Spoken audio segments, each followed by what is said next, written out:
Good time of the day, class. Today we're going to learn about beat and rhythm, and it's going to culminate in a project where we get to create our own beats. Let's start by going over the basics of beat and rhythm. A beat is the musical concept of a recurring pulse. If you're nodding your head or tapping your foot, it's very likely that that is with the pulse.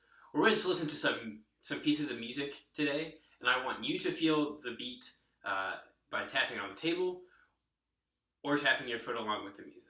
A beat is the concept of a recurring pulse in music. If you're nodding your head or tapping your foot, hopefully it's with the beat. We're going to be listening to some pieces of music today, and I want you to try to feel the beat along with it. Tap on a table, nod your head, tap your foot, whatever you need to do to feel that beat, I want you to do it.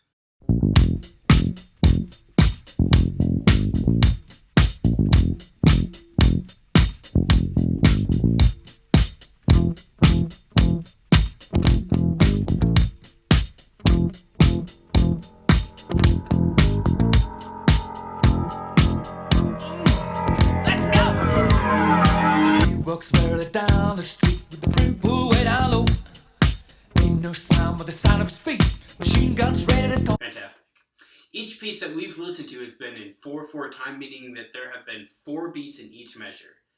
Now in music there are strong beats and there are weak beats. In classical music, the strong beat comes on beats 1 and beats 3. We can hear this in the following examples.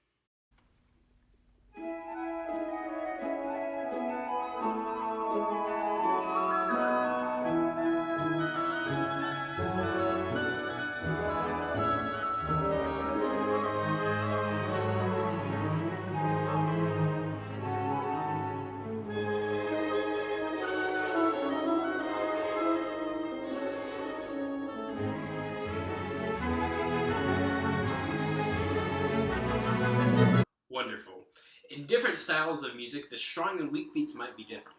For instance, jazz, and the music that comes from jazz, have what is called a backbeat. This means that the emphasis is on beats 2 and 4 instead of beats 1 and 3. We're going to listen to a couple more examples, and I want you to listen for that emphasis on beats 2 and 4 instead of 1 and 3.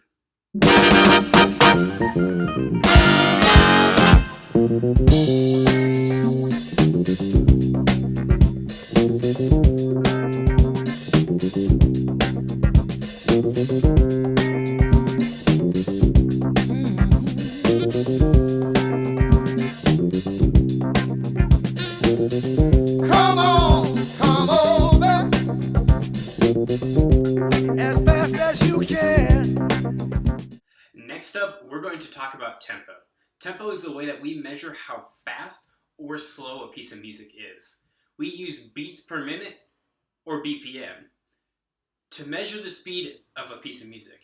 In music, we have a bunch of fancy Italian words to describe the speed of music. There are a large number of these terms, but we'll talk about the greatest hits here. At the very slow end, we have largo, which is about 40 to 60 beats per minute.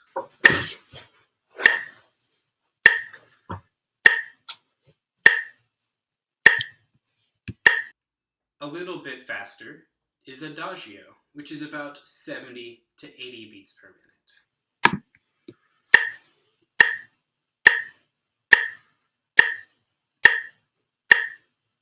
Getting into a middling tempo, we have andante, which literally means walking pace. This is between 80 and 110 beats per minute.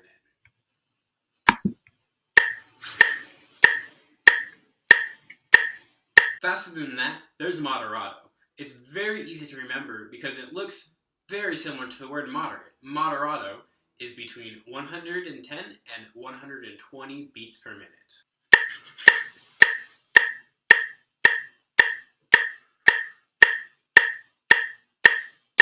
Lastly for today, we have allegro. Allegro is fast, 120 beats per minute through 170 beats per minute.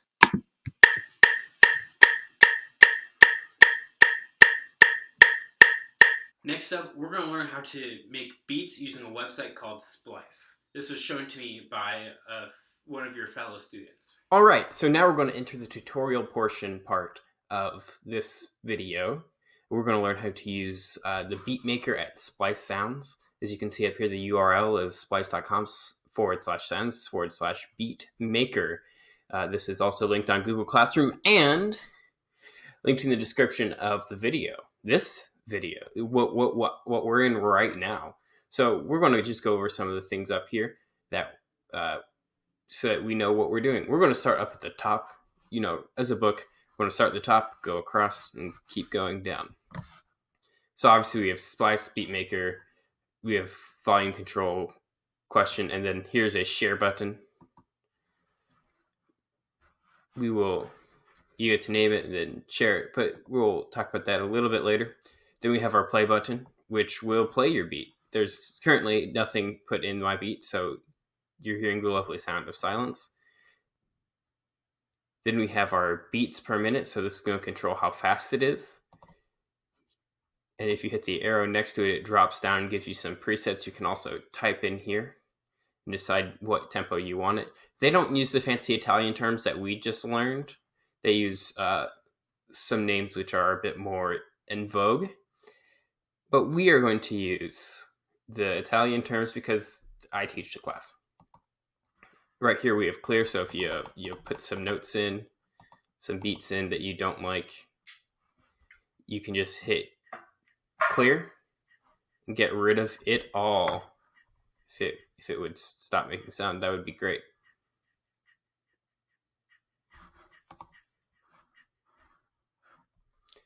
Beautiful. Next up we have download. Hey beat, what are we doing? We have our download right here. I think it works. No, just ignore download. I believe you need a membership to do that. Save, which is exactly the same as that share button up there, so you can save it. Bunch of names, you hit save, but we're going to do that later. Your custom beat, you can start a new one, save. There's a lot of save features. So next, let's move into our beat right here.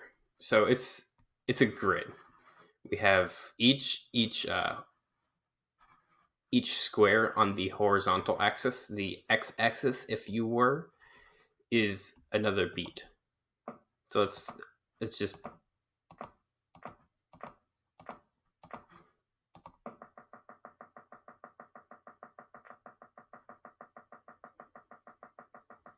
and let's slow that down just so that we can we go slower? There we go.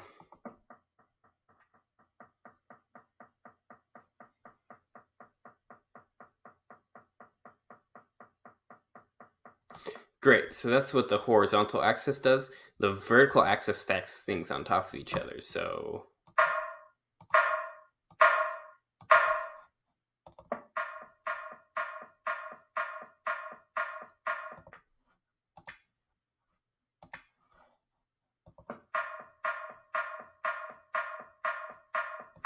and you can just keep on adding.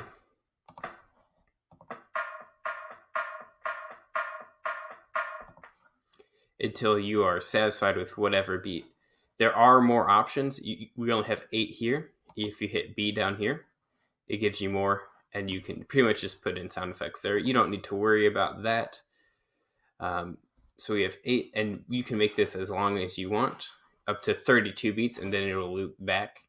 You'll see down here that we have numbers. Those show us which beat we're on. So 1, 2, 3, 4, 5, 6, 7, 8, 9, 10, 11, 12. And all the highlighted ones show us where the downbeat of the measure is. You can realistically only make things in 4/4 using this program. You can try to fudge it to try to make it into like 3/4.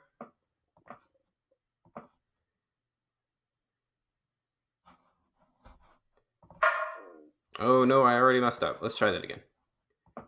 2, 3, 1, 2, 3, 1, 2, 3, 2, 3, 1, 2, 3, 1, 2, 2, 3.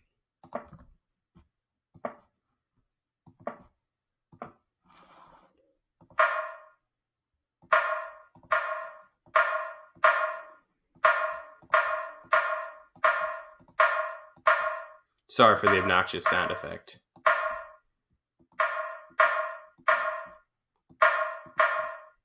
Oh no, I messed up there. Why am I so bad at this? Well, it's almost 3. You could almost make it into... actually, hang on. We'll just... I know this is the hot quality content that you wanted. You wanted to see me turn things into 3/4.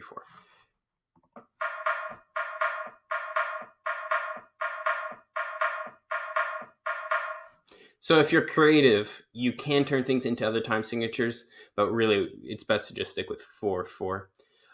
For your requirements today, all you have to do is do 8 beats. So what's initially kind of like highlighted here, that's all you're going to have to do. And then once you finish that,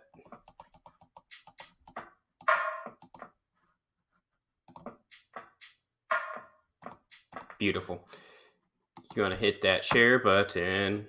Sure, Denim Tornado, wonderful name. Then you have this, and all you got to do is copy paste.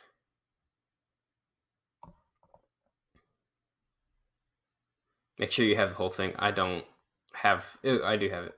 Hit copy, and then you're going to just go over to Google Classroom. I haven't made the assignment yet, so I can't actually show me doing that. But then place that link, the link you have just copy pasted, into the assignment there, and only this link. Don't post random other links. Post this link to your beat and submit that, and that will be your assignment. Just some other kind of nitty gritty stuff. If you don't like, say, the snare sound, and I wouldn't blame you if you don't like that, it's a bit piercing. Click on that and scroll down here, and we have a whole bunch of other sounds. So let's see what that sounds like. Am I doing this right? Here we can see which sound we're using. That's kind of more of a rock sound.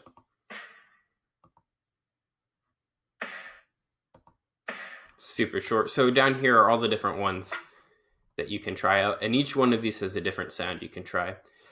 So getting into kind of the finer details of making a beat, we talked a lot about backbeats. A pretty typical like jazz beat would be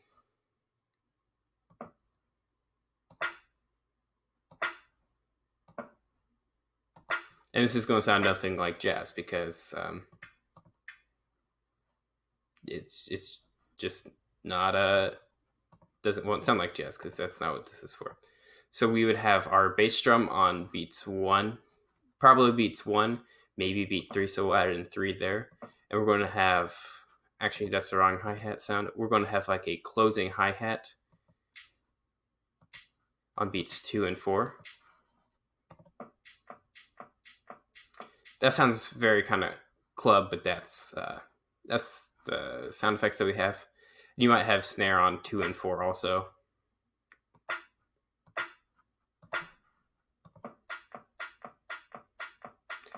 It's not super jazzy. We don't have the ride cymbal. They don't give us that option, or at least I've not gone and found it. So that's one way to really make that backbeat pronounced, or you could put the bass drum. Another way to give it that strong backbeat is to put the bass drum onto beats 2 and 4. Maybe put the snare on beat 1.